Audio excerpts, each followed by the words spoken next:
think I have permission to do that as well. We're good. We're okay. Yeah, Go ahead. yeah.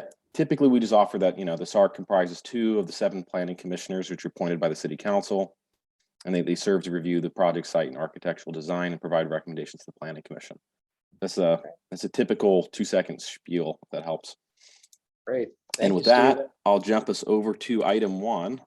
Hope I'm grabbing the right version of this. So this is the site and architectural review presentation for this item. And a little bit of technical difficulties. There we go.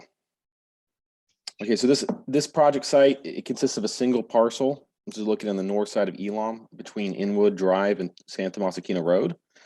The 18,000 square foot lot is developed with a single family home, which will be demolished as part of the project.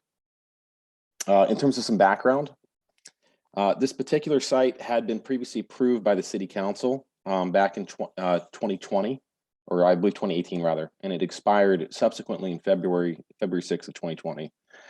As the city doesn't have any special procedures to reinstate an expired permit, applications like this one need to resubmit all of the application and permit types to be reconsidered for project approval. Now, as this particular project is in substantial conformance with the original project, which means like the site plan, the design, the architecture, everything is identical to what we last saw when it went to council, with some minor differences to account for like fire and building code issues. We as staff, what we did was we went ahead and expedited this particular permit forward by holding both the site and architecture review committee meeting and the planning commission hearing on this item on the same night. So what feedback you provide tonight on this, I'm going to summarize that maybe on our last slide. We'll kind of do it together, and we can take those notes and carry them forward to the planning commission. So the applicant's proposal includes a plan development permit for 4 2-story detached single-family homes, a tentative subdivision map for 4 residential lots and 1 common lot. That's the driveway. And a parking modification permit to allow 2 of the assigned parking spaces to be provided as guest parking spaces instead, which I'll talk about here in just a minute. Just as a reminder, and I'm going to have the same slide at the Planning Commission, as this is a housing project, the Housing Accountability Act kicks in, which effectively means that the project may not be denied or conditioned to have a lower density unless it's found to be in violation of an objective general plan and zoning standard, which we have not found for this project.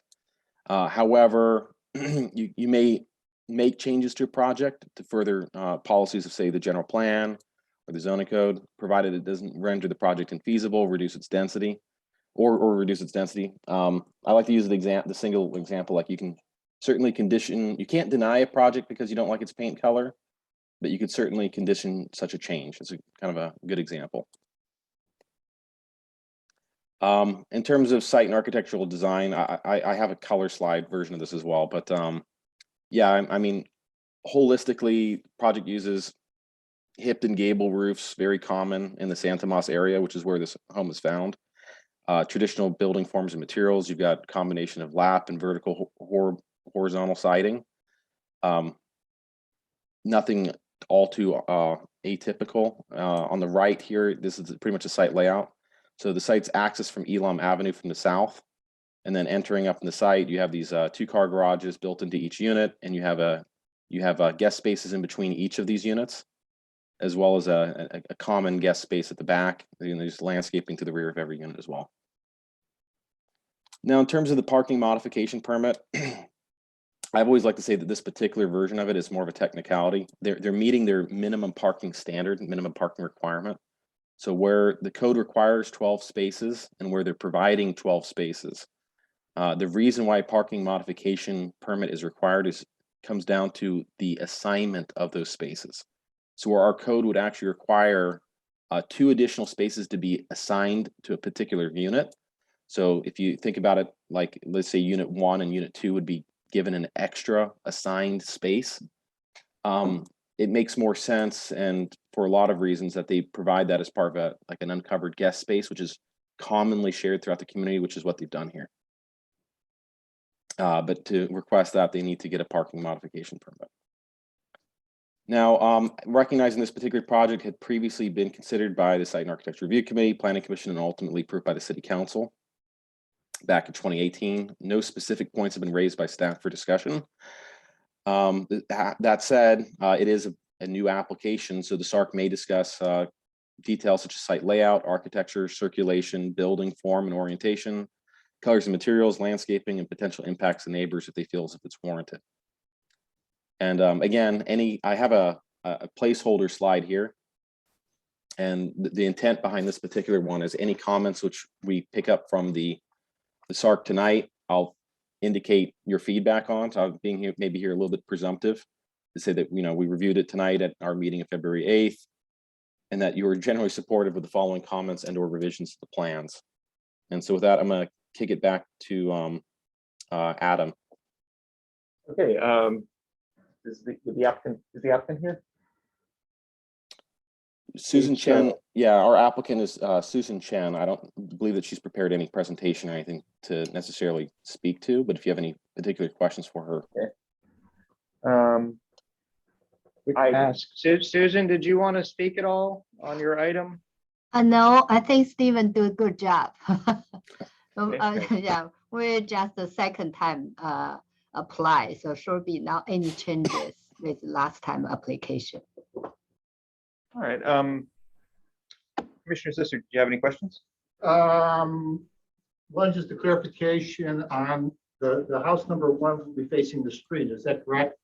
That is correct. So the orientation of lot 1 has been turned towards the street. So the front entryway is pointed towards Elam. Okay.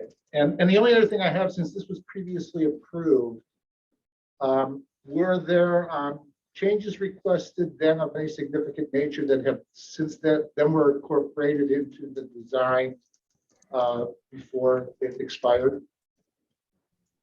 So I guess what you're getting at is former feedback comments from the Site and Architecture Review Committee and Planning Commission were folded into prior versions of the plans. The plans that you see before you tonight, this actually reflects even more minutia of changes, which were responsive to staff and even building department and police or fire and public works comments on the building entitlement set. So we're trying to bring before you the most recent and current versions of the plans. There's some details that still, they never made it fully through the building permit plan check process. So there's some comments outstanding. So on the Planning Commission resolutions tonight, we have a couple conditions of approval, which were carried forward from the city council action, such as a requirement to install an 8-foot tall fence and a couple other minor details. But holistically, the project is substantially unchanged. You're not seeing, they didn't add square footage. They didn't, move things around all that much. Nothing, it's the same project. Okay. And just one other quick question. The triangular area in the back, the extra area in the back, is that part of the driveway, or is that going to be like a patio kind of thing? The very tip at the back, I can pull it up here on the site plan again. It's That's the turnaround, right? It's a turnaround. It's a fire truck turnaround. So the fire department had required, let's see if I can share my screen here again. I don't know if I can I'll just cheat here and just blow it up as best I can. Just, are you guys seeing me manipulate this? Yes. Yep. Okay. Go ahead. Okay. Let me just keep cheating this a little bit, make it as big as I possibly can. So yeah, there's a fire truck turnaround. This is actually one of those revisions that was, this is originally shown on the plans as well, but the turning radius of it changed a little bit in response to building fire department comments. But yeah, this is a driveway. So they do have a singular guest parking space, which would be perpendicular to this rear property line. And these little landscaped areas, buffers along the edges. But in this area in between, this is a big fire truck turnaround. There's no way really around it given the depth of the lot. Okay. Okay. I have nothing else. All right. The comments I had put together were Adam. There might be one attendee. Oh, we have an attendee. Yeah, you might have a public speaker. So just recognizing in the audience, we have Charles Schultz. Charles, if you wanted to speak on this item, go ahead and let us know. You can raise your hand. Right. And I'm not seeing a raised hand. And Charles, if you had joined late, this is the item which I believe you intended to speak. This is the 1323 Elam. This is item 1 on the agenda. So Charles, go ahead if, okay. There we go. Okay. We'll go ahead and let Charles speak. Give us 1 second. And go ahead, Charles. We can, you're allowed to talk. Go ahead. You can unmute yourself.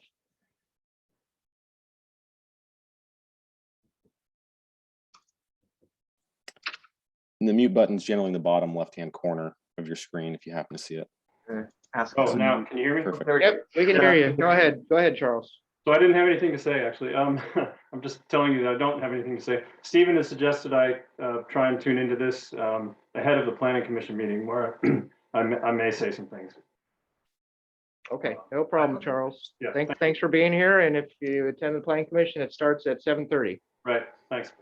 Hey, Charles, real quickly, if I may, just to inquire, you are located to the east of the project site, is that correct? Right.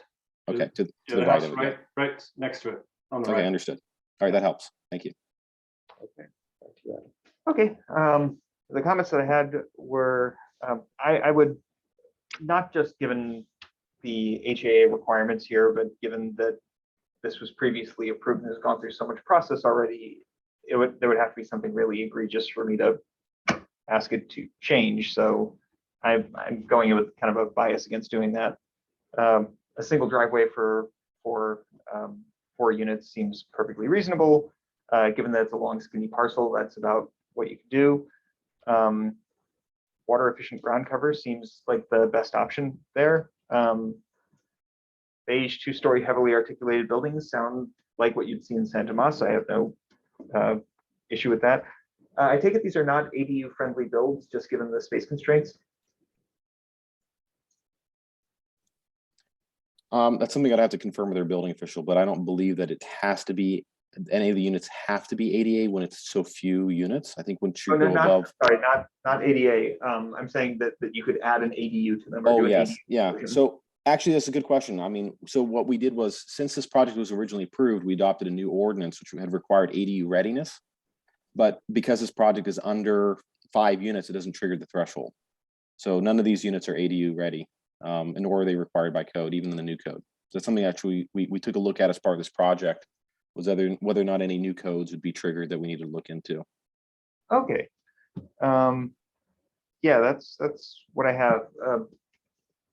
I have some comments about what we're looking to change in the future, but like this seems like exactly the sort of project we would want or expect in the Santa Masa area, that we're going from 1 single family home to 4 single family homes. I don't have anything to add or request.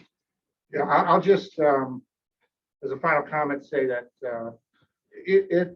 I'm comfortable with the whole thing. I actually visited the site this afternoon, and just to see what was around it. And there's a mixture of single family units on individual lots and some ones with common driveways right next door to it, and then apartments on the other side. So across the way behind it, I believe. So it seems to me with 4 units on that acreage, it seems like a decent fit. It seems like a decent fit for the area. So I'm fine with what I see.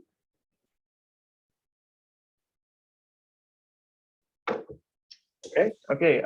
Stephen, did you hear all that? So you can help report out to the planning commission? I did. So- I was just doing that summary just now, but if there's any particular points, I'm just hearing general support of the proposed layout and density, and in considerations that you felt as if it's a good fit for the area. And I don't know if I'm going to comment that, given its prior entitlement, there'd have to be something significant to warrant change. But that was the last point that I took down. I'll think about how I'm going to characterize that in the slide, but I've got enough feedback on it. So thank you. Covers it. Okay, so Adam and Alan will be there also. Yes, we will. Yeah. We'll be there. That's true. Well, you have to remember it all for 30 minutes or 40 minutes or so. It's the Alright, first and so- only item on that agenda. All right, first item. So that's our first item. We are, I believe, SARC item 2 is scheduled for 6:50.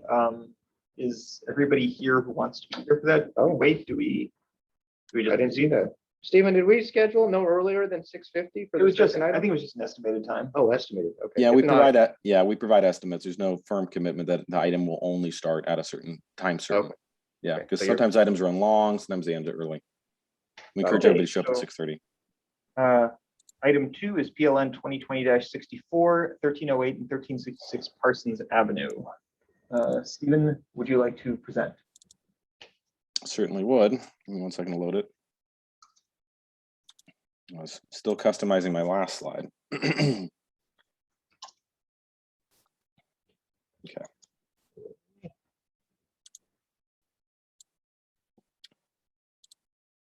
Okay. So this particular site, it comprises, so it's 1308 and 1336 Parsons Avenue, which is important to note. It's actually 2 separate parcels.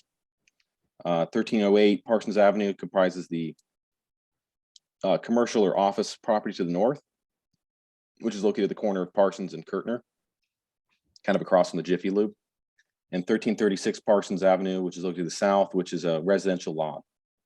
Now, as part of the project, I'll go over all the application entitlements, but because we have it up here on the screen, part of the project is to facilitate this transfer of land between properties. So that little area you see here in pink. The idea is that there's some history, but they'd be changing the general plan, zoning, land use designation, and really getting approval for site and architectural review for this additional area, which you're adding on to 1308 Parsons Avenue to the north. So not to get into too much depth on the history, there had been a building permit submittal, which had resulted in discovery by staff that there was a commercial parking lot that had been built over 1336 Parsons Avenue, which is at the residential lot to the south. And that 1308 Parsons Avenue had been converted to commercial use at some point in time in the past, but we were unable to substantiate permits for the commercial conversion. Now, it sounds like the parking lot itself had actually been approved by staff, but it had been reflected in error. So that there had been both properties are under common ownership, and we had facilitated this construction due to an erroneous property line being indicated in the plans. In more recent times, in 2018, the city council had, anytime we do a general plan land use change, we need to get an authorization to proceed from the city council. So this particular applicant had approached the city council in 2018, received that authorization to change the general plan land use designation of the property, that little sliver, that portion of the residential lot to the south, to professional office to facilitate that land transfer. Now, the applicant's proposal involves a number of things, includes that general plan amendment from changing a portion of that low density residential lot to professional office, associated zoning map amendment, changing from R16 to professional office as well. Really on the table tonight is a conditional use permit with site and architectural review, which is to allow a conversion of single family residence to office. There's a provision in our code that anytime you change one of these residential buildings to a commercial use, that it requires site and architectural review. That's what this is tonight. And then in addition to that, there's a request for a parking modification permit to allow for reduced parking requirement of property. So they'd be providing 15 spaces, one of which is ADA, which is kind of like an oversized space when you think about it, where 17 spaces are required if you park the whole building at a standard of one space per 225 square feet, which is our professional office standard. So this is just a high level view of the site plan that's been proposed. So this is showing post dedication conditions, so that post that transfer rather. So after they transfer the land from the residential lot to the commercial lot, this is the proposed layout. So from a site circulation perspective, cars would enter from the single driveway here off of Parsons. They'd travel in a clockwise manner around the property, accessing all these parking spaces. And then there's an accessible path of travel, which would be added from Camden to an entry of the property, and also path of travel, which would then connect to the accessible parking space on the property. So in consideration of the site layout, I do have a couple of discussion points for the SARC to consider tonight. One is whether or not it would make sense to evaluate at least an alternative movement pattern around the property, where we go from this is clockwise pattern to a counterclockwise circulation pattern. The advantage of that is this current layout results in a slight conflict at the entry, where you have cars both exiting and entering like a crisscross pattern, right? Now, you only have 15 parking spaces on the property, so I'm not sure exactly how common a conflict there would be there, but If you could avoid the conflict, it might be worth something evaluating. In order to achieve that, in all likelihood, you might need to relocate a number of these parking spaces so they'd be accessible from a counterclockwise movement pattern. So these parking spaces, which are, say, on the south side of the building here, would likely need to be relocated against the fence of the residential lot, which, you know, there's pros and cons to that as well. Those would more than likely then become the most heavily used spaces. You could have issues with headlights cutting through the fence, those kinds of things. I just want to go ahead and mention that. But I mean, it's a kind of a double-edged sword on site layout and design. So with that, I mean, yeah, the first discussion point I just covered, which is, should any changes to the site layout be considered to accommodate additional on-site parking spaces or to address issues of circulation? So understanding they're down by 2 parking spaces, there might be other things which we could evaluate, like adding bike racks or making tweaks to the site plan to accommodate or squeeze in 2 more parking spaces.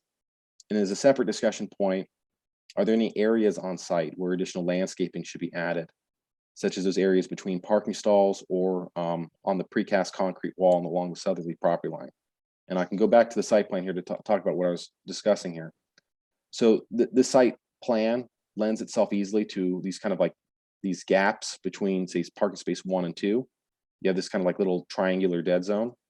And then same between 2 and 3 and 3 and 4. These little triangles could be filled in with a little bit more landscaping without really disrupting much of anything, to try to get us closer to the professional office landscaping standard. And the same kind of goes to these spaces on the back. Separately, along the southerly property line, our code has a standard that talks about whenever you have this disconnect between uses, say you're transitioning from a professional office to a residential land use activity, you want to provide like a precast solid concrete masonry wall or otherwise.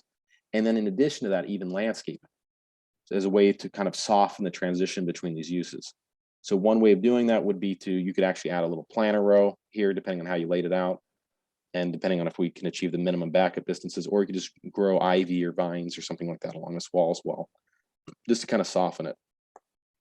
So those are the points raised by staff. And with that, I will defer back to our SARC chair, Adam Buckbinder. Thank you. Thanks, Stephen. Would the applicant like to speak? Is the applicant here? I'm here. Can you hear me? Yes.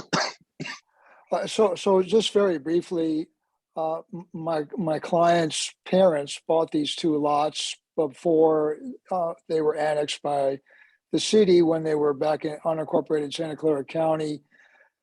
My client believes that her father got all this taken care of, but no one's been able to find any of the plans, but it's been in use in the way it exists since before it was part of the city. And as Stephen just noted, the parking changes were approved.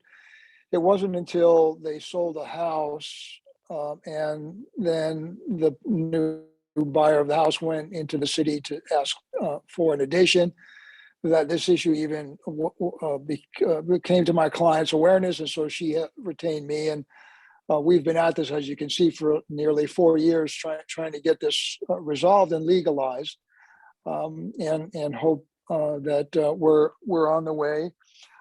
As to the specifics, my design consultants tell me they did look at a counterclockwise flow, and the problem is because of the distances that you need, that you could lose some parking spaces. But if you'd like, we could take another look at that. We'd certainly be happy to address additional landscaping. We are putting in under this plan significant improvements for the benefit of the city, like sidewalks and additional landscaping and things like that. But if additional landscaping in those areas and perhaps some ivy on that wall, because of the tight space, is probably not gonna be able to have some kind of a planter row, but ivy on to sort of screen out the concrete. I don't see any of that as being a problem for us. So that's all I have to say. Thank you. Thank you very much. Commissioner Zisser, do you have any questions? Yeah, and some comments. I can comment too, right? This is very free form. Yeah, that's fine. Let me see. So this is, Anyone this else? is, Let's see if there's anyone from the public. Just so you know, if there's Okay. any more input from the public, and there is not, so go ahead. Yeah, I Sorry. see no attendees. Hey, Rob, I'm just gonna mention, I turned off my my video to handle a coughing fit that I just had. You'd have to promote me to co-host for me to share my video again, or host, and then we have to do that little switch. I just let it go at this point. Okay, we'll see if the SARC committee needs it, and we'll come back to that. so, first of all, just, this is, part of this is a technicality with regards to the section of the parking lot that is in the, under the single-family home residence that will be officially moved to the professional office space, which it's being used now as the parking lot. You know, that sounds like the right thing to do. The issue of the parking clockwise versus counterclockwise, you know, my take on that would be, I see the point of trying to do counterclockwise with regards to it being a better ingress and egress. But if it's going to be difficult to fit those three spaces in a different way, especially without them being against the, I wouldn't be a fan of it being up against the fence. So unless you could, I'm assuming you already tried to just turn them angle the other way in the same space and it didn't work. I'm not adverse to leaving it clockwise. Even I'm making the assumption that as an office space that there's not going to be a lot of traffic at any one time. That's my speculation. I did take a look at the property, and I do like what you've come up with in terms of improving the parking slots. If any additional landscaping to me is a benefit, so if you could put in some of those empty spots some additional landscaping, I certainly would be all for that. And also, you know, unless it causes a problem, to make the wall more attractive with some ivy would be certainly a nice thing to do. I obviously wouldn't want you to do things that are going to cause problems with regard to the park, being able to keep those 15 spaces of parking. The only thing, I guess this is, even though there was information and drawings on the building itself, I'm assuming that there's nothing being done with regard to the building at this point. You can correct me if I'm wrong, but there aren't any changes or enhancements to the building itself. That's correct. Okay. They're not proposing any changes. Okay. The only just as a personal preference, it's the present landscaping along the curb. It's not my favorite, but it's utilitarian and easy, and it looks like you keep it pretty neat. So so if you added some in those empty spaces, that would probably be a nice thing to do. I have no, you know, I think I understand it pretty well, and it seems like, with the exception of the issue on clockwise versus counterclockwise, I don't have any problems with what you've come up with. Thank you. So my thoughts on this, just to make sure I understand, like the only thing that is changing here is the line on the map is being moved to reflect the actual use of the space, which has been used this way since 1984. I would say yes, with the sole exception of, I mean, they are making some on-site accessibility improvements. Like you have this ramp detail over here. They're adding an 88 parking space. They are changing the parking lot configuration. That doesn't match up with what you're seeing here today. This is the new and improved site layout from a parking perspective. But the change that they're asking for, like the thing that we are reviewing, is just moving that line to reflect what has actually been in use for the last I would 38 say years. I would say yes, but it is a conditional. Ultimately, before the planning commission will be a conditional use permit with site and architectural review. So we'd be reviewing both the change of land use, but everything else related to this building and the conversion of it from a residence to a commercial use, and anything else which you think is warranted to help make that conversion appropriate for the site.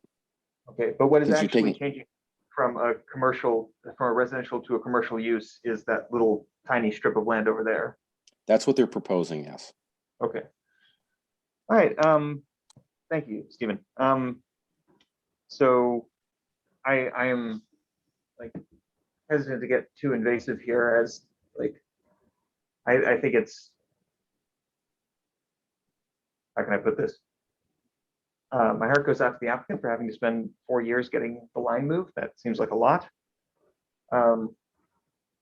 I'd be in favor of adding landscaping in the dead spots. I understand that.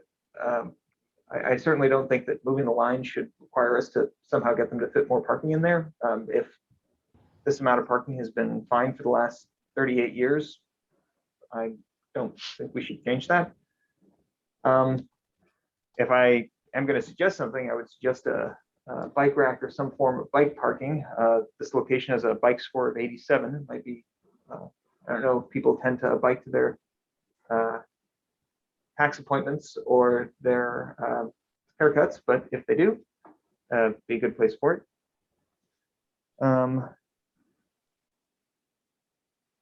Yeah, I take staff's point about wanting circulation, about this being a slightly awkward way of circulating the traffic. But given the small number of parking spaces, I also can see that not necessarily being like that big a deal. Those are my thoughts. Steven, did you get all that? I did. Okay. Once again, great feedback. Thank you. Okay. There's still nobody here from the public. I think we are all set for today. Done. Let me see. Nope, that is it. Yeah. So Just I want to guess- say thank you all for your time. I really appreciate it. Thank you, Charles. Thanks for your time. All right, this concludes the SARC meeting. We'll see you all at Planning Commission at 7:30. Good. All right, stop recording.